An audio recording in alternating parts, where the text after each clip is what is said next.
acerca de cómo lograr tener días de éxito, días del amigo y también retiros de éxito.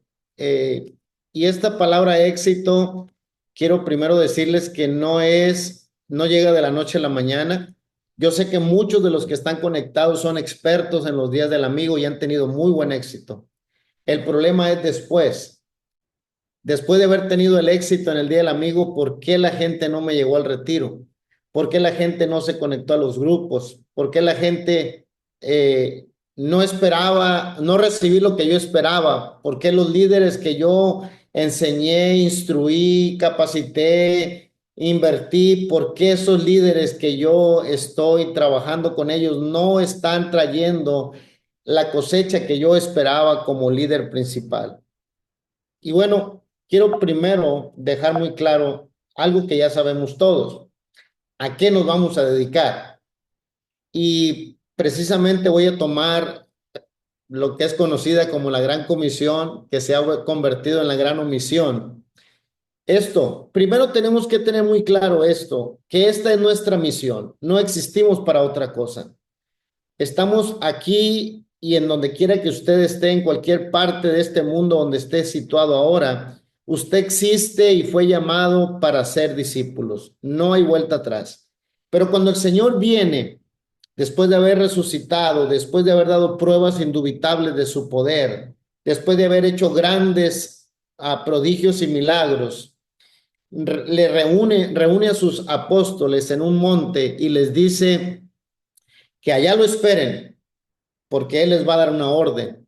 Y cuando llega, el verso 17 dice que le vieron y le adoraron, pero algunos dudaban. Es importante resaltar aquí que la duda muchas veces es un enemigo que nos quita el éxito de hacer discípulos. Entonces, cuando ellos dudaron, el Señor tuvo que darles esta declaración. Verso 18. Jesús se acercó y les habló diciendo, no tengan duda, ya toda la potestad me es dada en el cielo y en la tierra. Literalmente Jesús encapsula su poder y lo toma y dice, toda potestad me es dada en el cielo y en la tierra. De tal manera que ni en el cielo ni en la tierra hay algo que a mí me va a detener. Ya todo está bajo el control y bajo la autoridad mía. Por eso Colosenses lo dice que toda la divinidad está comprimida en él. En él habita corporalmente toda la plenitud. En el cielo y en la tierra, él tiene todo el poder. Entonces, cuando él suelta esta declaración a sus apóstoles, luego entra la encomienda para los apóstoles. Por tanto, porque ya el poder está en mi nombre, porque ya tengo toda la potestad en el cielo y en la tierra, ahora ustedes vayan y hagan discípulos.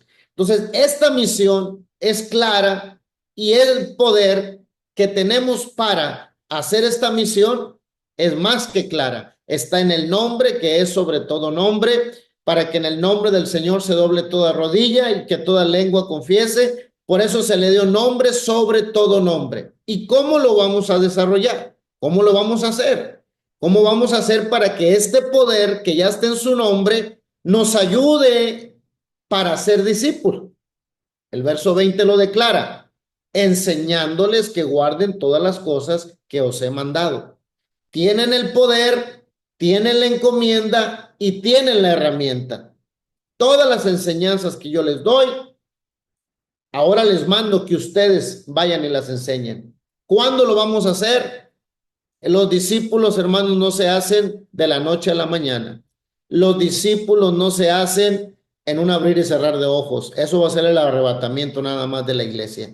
El hacer discípulos es una constante de sufrimiento, de paciencia, de perseverancia. Por eso es importante entender lo que declaró al final del verso 20. Y he aquí, yo estoy con vosotros todos los días. Entonces, todos los días a eso nos vamos a dedicar, a ser discípulos, hasta el fin del mundo. Número dos, lo que quiero decir ahora es que la estrategia para hacer estos discípulos Dios nos la ha dado en una visión. Y en esta visión la podemos resumir en Marcos 4, del versículo 26 al 29.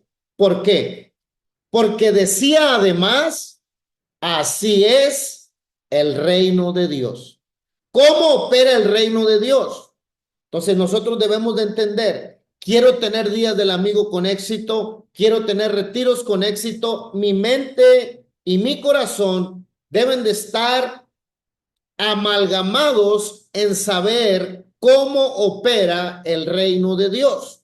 Entonces, el reino de Dios es como cuando un hombre echa semilla en la tierra. Esto usted ya creo que se lo sabe hasta de memoria. Y duerme, se levanta de noche, de día. Aquella semilla brota, crece sin que el sembrador sepa cómo, pero aquella semilla creció, brotó, porque de suyo ya lleva fruto la tierra, ya que el diseñador de la tierra, desde que la diseñó, le dio una orden y le dijo, produce hierba verde, hierba que dé semilla. Entonces ya de suyo ya lleva fruto la tierra. Primero es hierba, luego espiga, después grano lleno en la espiga. Y cuando el fruto está maduro, enseguida se mete la hoz porque la cosecha llegó. Ahí está la manera en cómo opera el reino de Dios. Así de sencillo. Usted conoce la visión, usted ya la desarrolla la visión, pero tal vez le ha faltado comprender a plenitud que lo que hacemos es netamente espiritual, que esto no es con buena emoción humana, con buen pensamiento humano, con buena lógica o razonamiento humano. Esto es espiritual. El que nosotros traigamos perdidos a Cristo y los convirtamos en discípulos, no solamente basta con traerlos al bautismo, usted ya lo sabe. Esa semilla se tiene que llevar a un crecimiento, luego a una madurez y luego a una multiplicación. Lo siguiente que quiero decir aquí, el proceso es uno solo, hacer discípulos. Ese es el proceso, uno solo, porque el proceso me va a llevar a tener un producto terminado. Yo ahorita me estoy tomando aquí un café mientras escuchaba al obispo Martínez. Este café, aunque la taza es de Costa Rica, el café es de Nicaragua, pero muy rico. Ese es un producto terminado, que primero se encontró una semilla buena para producir. Luego se llevó a una tierra en un lugar alto donde los climas fríos le favorecen al café o al sembradío de tal producto.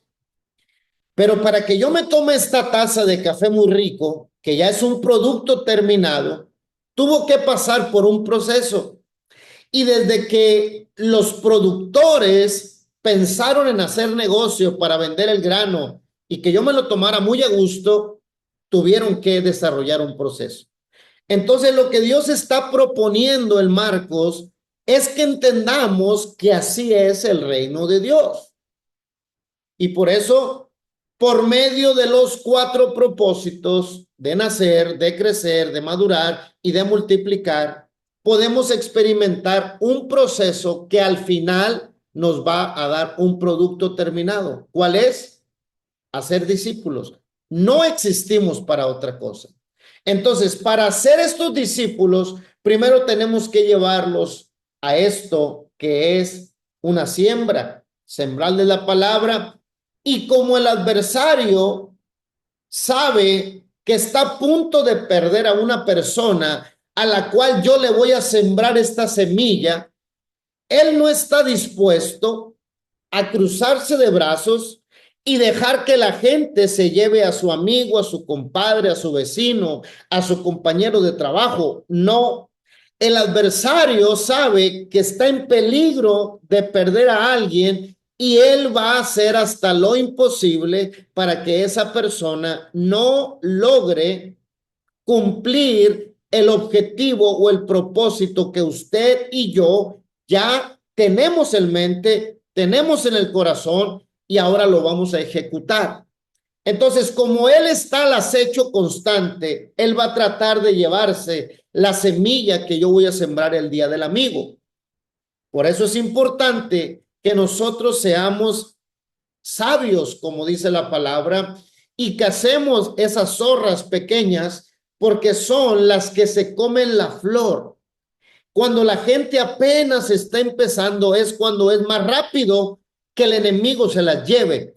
Por eso, para poder tener días del amigo exitosos, y lo que le conlleva a un día del amigo exitoso es un retiro exitoso, para que la persona pueda soltar todas esas ataduras, todas esas costumbres y todos esos problemas emocionales que trae.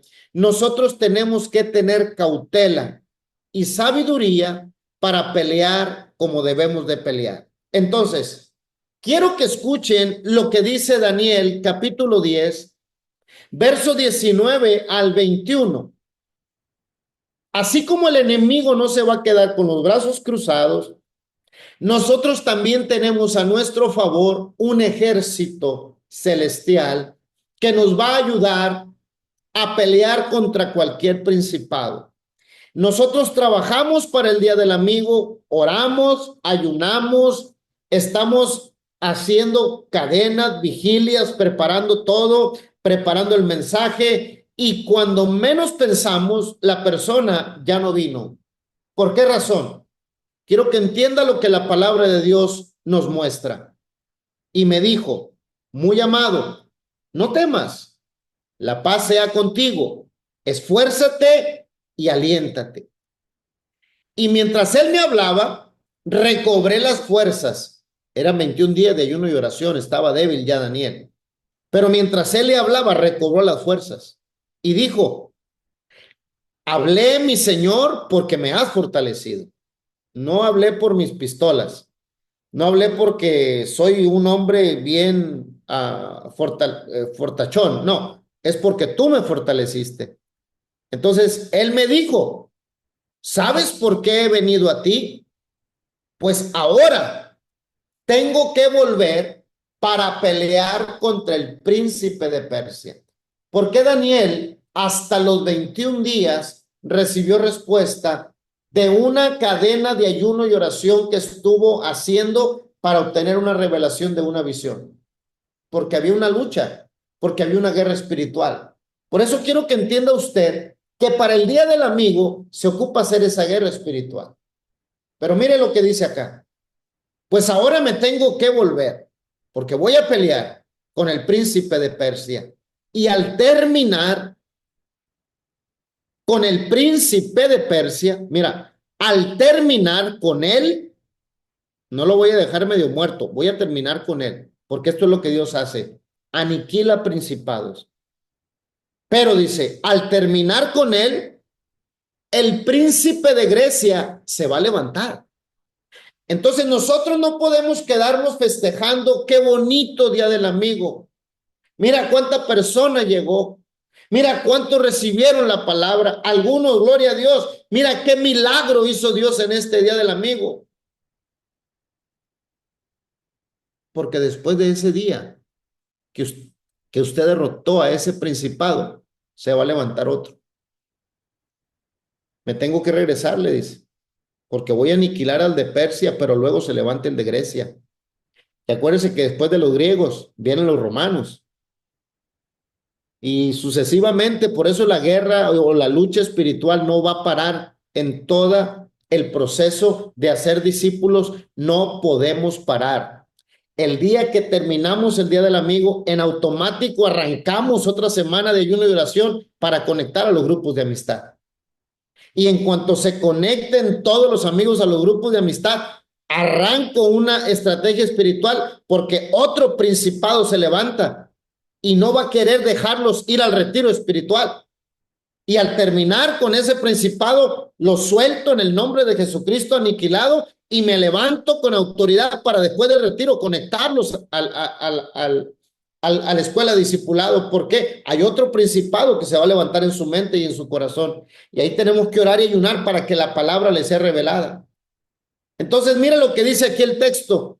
Al terminar con él, me tengo que ir, peleo con Persia, vienen los griegos, Pero yo te declaré lo que está escrito en el libro de la verdad, y ninguno me ayuda contra ellos, sino Miguel, vuestro príncipe.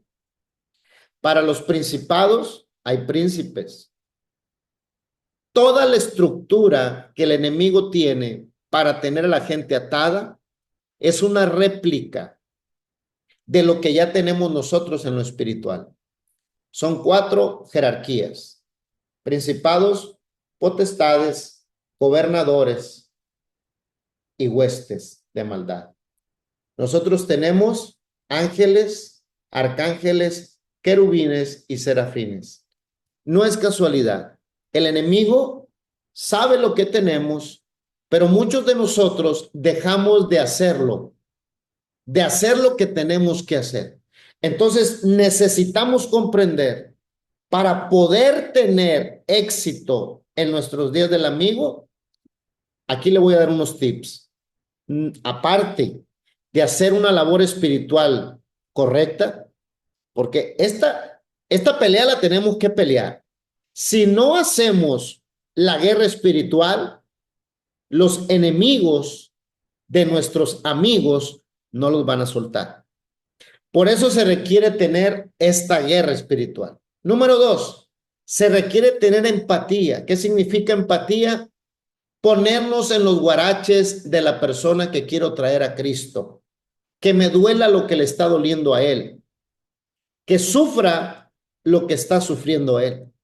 Número 3, me tengo que alinear a la estatura de la medida de él, de mi amigo, de mi compañero, de mi pariente, de mi vecino. Yo me tengo que bajar o me tengo que subir a su nivel para que comprenda lo que yo le quiero transmitir. Y número 4, cuando yo tenga mi día del amigo, tengo que soltar el mensaje a la manera de Jesús, no como yo crea, sino como Jesús me lo enseñó. Entonces, primero, tengo que pelear la batalla y tengo que hacer guerra espiritual. ¿Por qué? Esta perla usted la conoce. Porque ninguno puede entrar en la casa de un hombre fuerte y saquear sus bienes si antes no le ata. Entonces podrá saquear su casa. Yo no puedo ir por mis pistolas, por mi elocuencia, por mi capacidad intelectual a la casa de la familia López y decirles, vengo por ustedes para que se conviertan en hijos de Dios. Porque la familia López me va a decir, ¿y tú qué traes? ¿Qué mosca te picó? ¿Estás loco? ¿Quién te dijo que yo quiero cambiar de religión? 1000 cosas está en la mente y en el corazón. Y hay barreras que la familia López tiene. Entonces, ¿qué tengo que hacer yo? Primero, tengo que pelear la guerra espiritual a favor de ellos.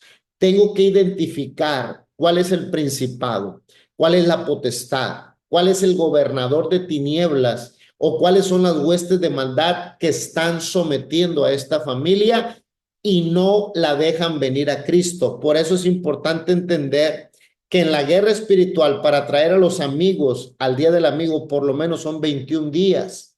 Por lo que ya vimos en Daniel, 21 días estuvo orando y ayunando, y cuando se cumplieron los 21 días, él vino la teofanía de Dios y le dijo, Daniel, ¿sabes por qué he venido hoy? Pero desde aquel día que tú doblaste tus rodillas, tus oraciones fueron escuchadas. Pero hasta hoy vine porque el príncipe de Persia se opuso. Pero allá dejé a Miguel, uno de los principales príncipes, peleando la batalla. Y ahora dice, me tengo que regresar, porque termino con el de Persia y luego viene el de Grecia. Entonces nosotros tenemos que pelear por nuestros amigos. Nosotros no vamos a traer a la gente con un Cristo te ama. Nosotros no vamos a traer a la gente con un Dios es amor. Nosotros no vamos a traer a la gente con buenos deseos. Hermanos, si queremos tener días del amigo con éxito, tenemos que pelear la guerra espiritual por ellos. No podemos eludir esta responsabilidad. Por eso necesitamos estar en los zapatos de ellos. Mire, no sé si usted conozca a algún alcohólico que ha querido traer a Cristo y que usted le pregunta al alcohólico, ¿No te gustaría dejar esa bebida y dejar de perder matrimonios y dejar de perder negocio y dejar de perder dinero y cambiar de vida? El alcohólico te lo va a decir así. Claro que quiero, pero no puedo. Un drogadicto, ¿tú crees que no quiere dejar esa ansiedad por esa droga que lo tiene atado? Mira lo que dice la palabra de Dios aquí en 2 de Timoteo 2:26. Y escapen del lazo del diablo en que están cautivos a voluntad de él. La gente está cautiva y el diablo los trae como títeres. Son monigotes del enemigo. No es que la gente no quiera. Por eso usted y yo tenemos que ser empáticos, tenemos que ser misericordiosos, no por lástima, por misericordia, y tenemos que accionar, ponernos en los zapatos de esas personas y darnos cuenta que ellos realmente quisieran, pero no pueden. Están cautivos a voluntad del diablo. Por eso es importante entender que para tener días del amigo, yo tengo que tener empatía por su dolor, por su necesidad. Número 3, necesito ponerme a su altura. ¿Cuántos de nosotros traemos, cuando ya llegamos a Cristo, que Dios nos transformó, que Dios nos cambió, que Dios hizo cambios en nuestras vidas, en nuestras familias, ya nos sentimos como que si el mundo no nos mereciera y no nos acordamos de dónde nos sacó el Señor? Y cuando queremos invitar a alguien o traer a un amigo o traer a un conocido, queremos hablarle a como si nosotros, ya ellos ya supieran lo que yo ahora soy, o como si ellos supieran cómo le hice para cambiar. No, el apóstol Pablo, que es un ejemplo que me encanta porque él es un hombre que llevó el evangelio por diferentes culturas, en diferentes países, en diferentes idiomas, en diferentes extractos sociales, y siempre mira el consejo que él nos deja en 1 Corintios 9, por lo cual dice, dice, siendo libre de todos, o sea, yo no soy cautivo de nada, yo soy libre de todos, dice, me he hecho siervo. Aunque soy libre, me he hecho siervo de todos. ¿Para qué? Para ganar a mayor número. Me he hecho judío con los judíos, para ganar a los judíos. A los que están sujetos a la ley, dice, aunque yo no esté sujeto a la ley, como si estuviera sujeto a la ley, para ganar a los que están sujetos a la ley. A los que están sin ley, dice, como si yo, dice, estuviera sin ley. Y aclara, no estando yo sin ley de Dios, sino bajo la ley de Cristo, para ganar a los que están sin ley. Me he hecho débil a los débiles, para ganar a los débiles. A todos, dice, me he hecho de todo, para que todos, o de todos modos, salve a algunos. Entonces nosotros tenemos que ponernos a la altura de ellos. En pocas palabras, usted llega el día del amigo, paz de Cristo, hermanos. ¿Cómo que paz de Cristo, hermanos? Si la gente no sabe lo que es la paz de Cristo, hágase a su altura. ¿Y qué tal si usted mejor le dice, muy buenas tardes tengan todos ustedes, mis amigos? Deseamos que la paz que Cristo nos ha dado a nosotros también se las dé a ustedes. Qué diferente. Estoy diciendo lo mismo, pero a la altura de mis amigos que no saben lo que es la paz de Cristo. Simple y sencillamente algo así. Cantamos alabanzas que se regocijan los hermanos y nunca cantamos una alabanza que hable, Jesús, mi fiel amigo, mi dulce. No, canto alabanzas para llenarme yo como iglesia y me olvido que el día del amigo es de los amigos y no es de la iglesia. Entonces hay que hacernos a la altura de ellos, hay que conectarnos a la medida y a la estatura de ellos para poder ganármelos a ellos. Hermanos, esto de hacer días del amigo con éxito requiere de mucha sensibilidad, y en lo espiritual lo puedes lograr cuando te conectas al corazón de Cristo, porque el Señor se metía a la casa de los pecadores y lo criticaban. Sanaba y perdonaba a las prostitutas y lo criticaban. Limpiaba a los leprosos y lo juzgaban. Sanaba en el día de reposo y lo criticaban. Pero mire cómo el Señor se bajaba a la estatura de esta gente, se metía en la necesidad de la gente y por amor al perdido que iba a llevar al conocimiento de la verdad, se ponía a su estatura. Es sencillo lo que tenemos que hacer. Y por último, el mensaje. Para tener días del amigo exitosos, el mensaje lo vemos de hacer a la manera de Jesús. Cuando el Señor está enviando a sus apóstoles de dos en dos a conquistar ciudades y aldeas, les dio instrucciones desde el capítulo 10 de Mateo, desde el versículo primero hasta el versículo 15, fueron instrucción tras instrucción tras instrucción. Pero cuando llegó el momento de decirles cómo presentar el mensaje que Jesús tiene para ellos, solamente les dijo: cuando ustedes vayan, prediquen diciendo, el reino de los cielos se ha acercado. Entonces, si tú no entiendes cuál es el reino de los cielos, entonces el Señor explica: sana enfermos, ese es el reino de los cielos. Limpia leprosos, ese es el reino de los cielos.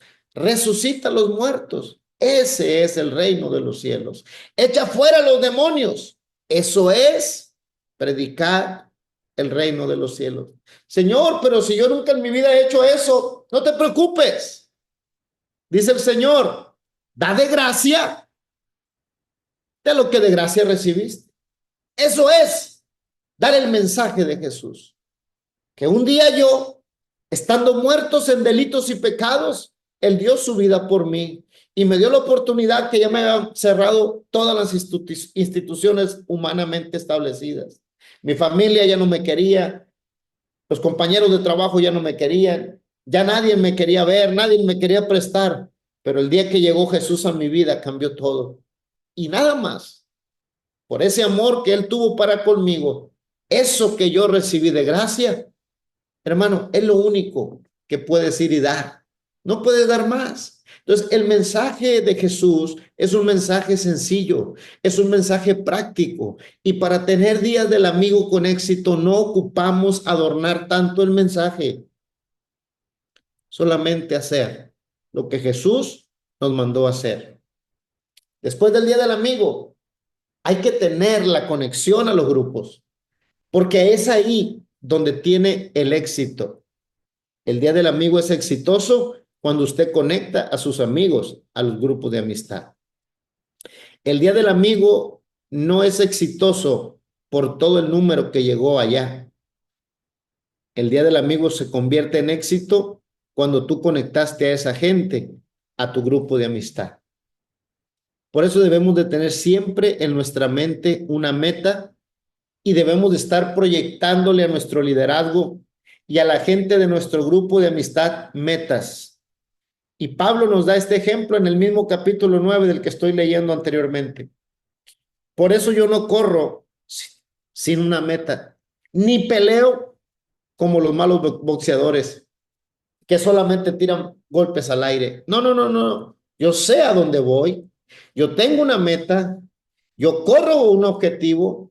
Y entonces, en el día del amigo, la meta es conectarlos a los grupos. Ya los tengo aquí, pero ahora mi meta es conectarlos a los grupos.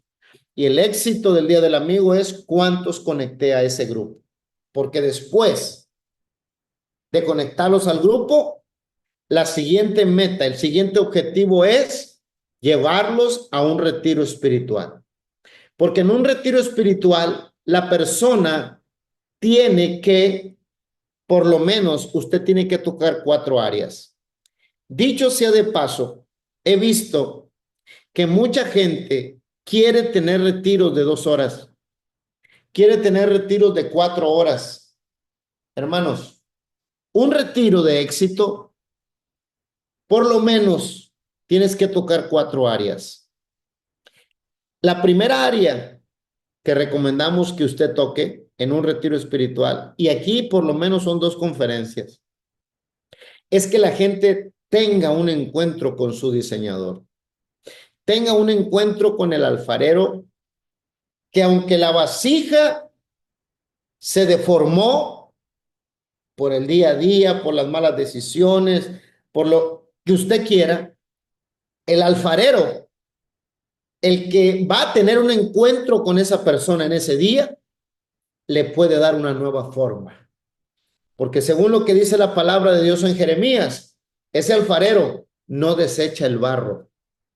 Ese alfarero con el mismo barro vuelve a hacer otra vasija. Entonces la gente primero tiene que tener un encuentro con ese alfarero. Tiene que ponerse en las manos de su diseñador. Tiene que saber que cuando alguien tiene un encuentro con Dios, ya su vida no puede ser igual. Usted puede ver tantos ejemplos bíblicos para meter a la gente a un encuentro con su diseñador. Por eso es importante el retiro espiritual. Y para que usted tenga éxito en un retiro, llévelo a un encuentro con su diseñador. Número 2, saque toda esa basura que la gente trae, esos pensamientos erráticos, esas maldiciones generacionales, esas costumbres, esas prácticas incorrectas, toda la adoración y la devoción a criaturas en vez de que al Creador. Hay que sacar toda esa basura. Es lo segundo que usted tiene que hacer en un retiro espiritual. Primero, conectarlos con su diseñador. Segundo, sacar todo aquello que no les ha dejado ser la persona que debe de ser, que han estado consumiendo prácticas erradas. Todo eso se tiene que cancelar. Todo eso voluntariamente la gente lo tiene que renunciar. Y por eso ahí por lo menos por eso digo por lo menos, porque hay mucho material para esto, pero por lo menos usted debe de manejar 2 conferencias. Por lo menos. No abarate esto. Esto es vital porque el crecimiento de una persona en un retiro espiritual se va a sorprender. Hay gente que tiene 20 años en Cristo, que fue lavada con la sangre preciosa, que recibió el Espíritu Santo, pero todavía cuando ve a aquel que le pidió prestado, sigues teniendo retorcijones en el estómago. Todavía no le habla. Todavía no logra conectarse con esa persona. Entonces es importante que toda esa basura la gente la saque. Y en el retiro espiritual, esto es vital. Número 3, en el retiro espiritual, la persona tiene que aprender a sanar esas heridas emocionales. Gentes que han pasado por abusos, gente que han pasado por humillaciones públicas, gente que ha sido inconscientemente dañada por sus padres, por sus antepasados, emocionalmente no avanzan, siempre son los que no pueden avanzar porque desde muy pequeño le dijeron que él no servía para nada, que su hermana era mejor que ella, que su hermano era mejor que él, 1000 cosas que hay en las emociones del ser humano. Y acuérdese que mi Dios tiene la capacidad, según la palabra de Dios en Tesalonicenses, todo vuestro ser, espíritu, alma y cuerpo. Dios trata con el espíritu, Dios trata con el alma y Dios trata con el cuerpo. Él es especialista en hacer obra nueva. Así de que todos esos problemas emocionales de la gente, para tener retiros de éxito, usted tiene que tocar esta área también. Número 2. Y número 3, también tiene que llenarlos. Perdón, número 4 ya. Encuentro con su diseñador, sacar la basura, prácticas incorrectas, cancelar maldiciones. Número 3, sanidad del alma herida, problemas emocionales, todo lo que tiene que ver con eso. Y número 4, debe de ser llenado. Tiene que tener llenura. llenarlo espiritualmente, llenarlo con visión, llenarlo con pasión, llevarlos a un compromiso de bautizarse en el nombre de Jesucristo, de aprender la palabra de Dios, de comprometerse como líder, de comprometerse como miembro de la iglesia, de comprometerse con las disciplinas espirituales, y todo eso se logra cuando alguien es llenado. Si una persona logró sacar la basura, logró sacar las emociones dañadas que traía en su corazón o en su alma, logró tener un encuentro con su diseñador, y todo lo que vació del recipiente no lo llena, literalmente usted lo manda a la calle vacío, y cualquier basura que encuentre en la calle que le... Y aquí viene a mi mente esto, por eso le quiero decir, así como nosotros estamos luchando espiritualmente para traerlos, hay una lucha que se está haciendo para que no vengan. Nosotros luchamos para sanarlos por medio de la palabra, obviamente, y el Espíritu Santo. Y otra fuerza del mal está luchando para que en cuanto usted lo suelte, ese día, pleitos. Llegan a la casa, el marido está enojado porque se fue la mujer a ese retiro que no sabe con quién andaba. Llegan a la casa y las familias empiezan a pelearse por X, Y o Z. De alguna u otra manera, así como usted está luchando en lo espiritual para algo positivo, hay una lucha espiritual para algo negativo. Entonces nosotros no podemos bajar la guardia. Tenemos que estar en esa constante lucha. Y la llenura, usted les da las herramientas, usted les da la capacidad para que ellos obtengan la llenura que necesitan para poder actuar en el momento que ellos más lo necesiten. Y con esto voy a terminar, que me quedan 2 minutitos. Filipenses 3. Hermanos míos, yo mismo no pretendo haberlo ya alcanzado. Hermanos, nosotros en Iglesia de la Misión Mazatlán tenemos retos. Después de llegar a un estado, a un nivel, viene otro principado, vienen otras luchas, vienen otras pruebas, vienen otras cosas. A la medida que usted vaya avanzando, va a haber nuevos retos. Pero yo quiero decirle que usted tiene que hacer una cosa. Olvide lo que quedó atrás y vaya hacia adelante. Si el ciclo pasado no obtuviste los resultados que tú querías, este ciclo vas a proseguir a la meta que ya Dios te puso, porque hay un premio. Y este llamamiento es supremo, esto viene de Dios, esto no viene de otro lado. Así de que yo te invito a que no bajes la guardia y que sigas adelante, esfuérzate, sé valiente, no temas, no desmayes, sigue adelante, que Dios está contigo y Él te va a dar la puerta que tú necesitas para que se abra como debe de hacer, como debe de abrirse y obtener los resultados que tú estás esperando. No lo sueltes, escribe la visión y declárala en tablas, porque aunque tardare esta visión, ya muy cerca está de su final. Dios te bendiga, Dios te guarde, Dios te ayude y Dios te prospere. Que todo lo que hagas, sea de palabra o de hecho, lo hagas en su nombre, que tiene todo el poder y toda la autoridad, y solamente tú limítate a dar de gracia de lo que de gracia recibiste. Ánimo y adelante.